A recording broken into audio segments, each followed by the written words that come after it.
ટીમનો ભેદ ઉકેલ્યો હતો. કઈ રીતથી આરોપીઓ સુધી ટીમ પહોંચી અને કઈ રીતથી મુદ્દામાલ રિકવર કરાયો, શું કહેશો? 4 દિવસ પહેલાં અકોટા પોલીસ સ્ટેશનની હદમાં પ્રતાપભાઈ શાહ કે જે પોતાનું મકાન બનાવી રહ્યા હતા અને મકાનની નીચે જ એમણે મંદિર બનાવેલું છે. એ મંદિરની અંદર ભગવાનની મૂર્તિઓ જૈન સમુદાયની મૂકેલી અને કેટલાક આભૂષણો મૂકેલા હતા. એની કોઈ ચોર ઇસમે ચોરી મતલબની ફરિયાદ 30 તારીખે જ અકોટા પોલીસ સ્ટેશનમાં રજીસ્ટર કરેલી. કેમ કે આ ધાર્મિક આસ્થા સાથે જોડાયેલો વિષય હતો. સાથોસાથ ભગવાનની ચોરી એક ચર્ચાસ્પદ વિષય બન્યો હતો, જેના અનુસંધાને વડોદરા શહેરની ક્રાઇમ બ્રાન્ચની ટીમ આ કામમાં લાગેલી. જુદી જુદી ટીમો જુદા જુદા કામમાં વણાયેલી રહેલી. એમાં ખાસ કરીને એ ચોક્કસ સમય અમને આ રાત્રિનો 30 તારીખના રાત્રિનો 1:06 થી 2:45 સુધીના આ સમયગાળામાં એક શંકાસ્પદ મોટરસાઇકલ ધ્યાને આવેલું. અને આ મોટરસાઇકલ કેમ કે અંધારાનો સમય હોવાથી એનો નંબર આઈડેન્ટિફાય કરવો મુશ્કેલ હતો. જેથી અમે આ મોટરસાઇકલને શોધવા માટે વડોદરા શહેર અને તેની આજુબાજુના હાઈવેના લગભગ 100 જગ્યાઓના સીસીટીવી અમે શોધ્યા હતા. ને અમને એક ચોક્કસ નંબર મળેલો અને આ ચોક્કસ નંબર આધારે આ વ્યક્તિઓને આઈડેન્ટિફાઈ કરવાનો પ્રયત્ન કરેલો.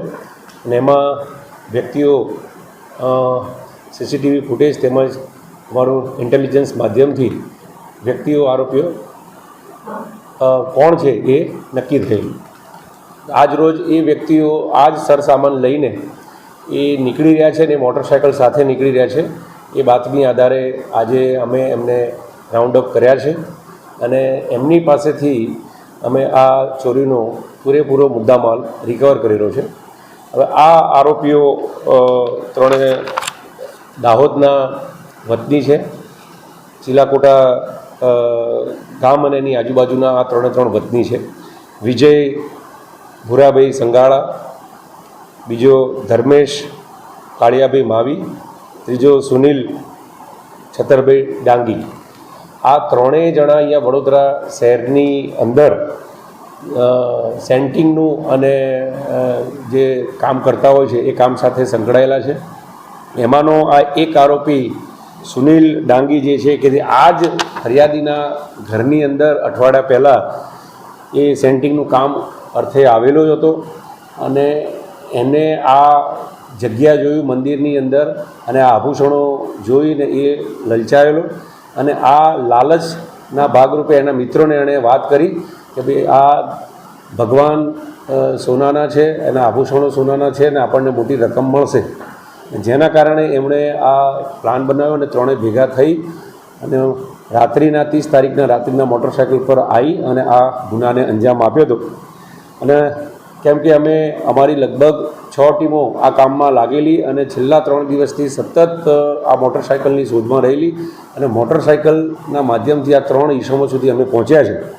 આ ત્રણેય ઈસમો દાહોદ જિલ્લાના વતની છે અને આ મજૂરી અર્થે વડોદરા શહેરની અંદર 2 આરોપીઓ જે છે છેલ્લા 3 વર્ષથી અહીંયા કામ કરી રહ્યા છે અને એક આરોપી જે છે એ છેલ્લા 3 મહિનાથી અહીંયા કામ કરી રહ્યો છે.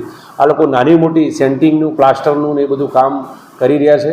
અમારી આપણા માધ્યમથી અપીલ છે કે આપણા ઘરની અંદર કોઈ પણ અજાણ્યા માણસને આપણે બોલાવીએ તો સાથે સાથે એનું આઈડી પ્રૂફ લઈએ, એ વ્યક્તિ કોણ છે એ લોકલ પોલીસ સ્ટેશનને જાણ કરીએ અને જેના કારણે આવી ઘટનાઓથી આપણે બચી શકીએ.